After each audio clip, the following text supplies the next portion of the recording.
ரூபாய்க்கு மேலே சம்பளம் வாங்குற அந்த நபர் 15வது அந்த பொண்ணை பார்க்க போயிருக்காரு.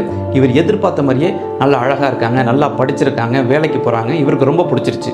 சரி, உடனே ஒத்துக்கக்கூடாது அப்படிங்கிறதுக்காக நாங்கள் வீட்டுக்கு போய்ட்டு ஃபோன் பண்ணுறோம் அப்படின்னு போயிருக்காரு.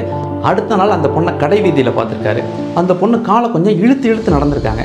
இவர் உடனே, ஓஹோ, இந்த பொண்ணுக்கு கால் கொஞ்சம் ஊனமா, அதனால தான் நம்ம எதிர்பார்த்த மாதிரி நம்ம கேட்டதெல்லாமே தரேன்னு சொன்னாங்களா அப்படின்னு நேராக வீட்டுக்கு போயிட்டு அந்த பொண்ணை வேண்டாம்னு சொல்லி ரிஜெக்ட் பண்ணிட்டாரு.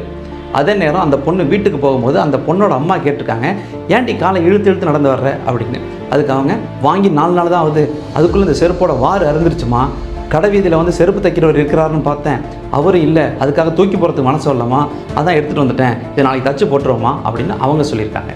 இந்த சம்பவத்துலேருந்து 2 விஷயத்தை நம்ம உணரலாம். ஒன்று, எதையும் மேலோட்டமாக பார்த்துட்டு முக்கியமான முடிவுகளை எடுத்துடக்கூடாது. 2வது, அழகாக இருக்கணும், நல்லா படிச்சிருக்கணும், வேலைக்கு போகணும், இது போன்ற நிபந்தனைகளை வச்சுக்கிட்டு பொண்ணு பார்க்குற ஆண் வீட்டார் இங்கே இருக்கிறாங்க.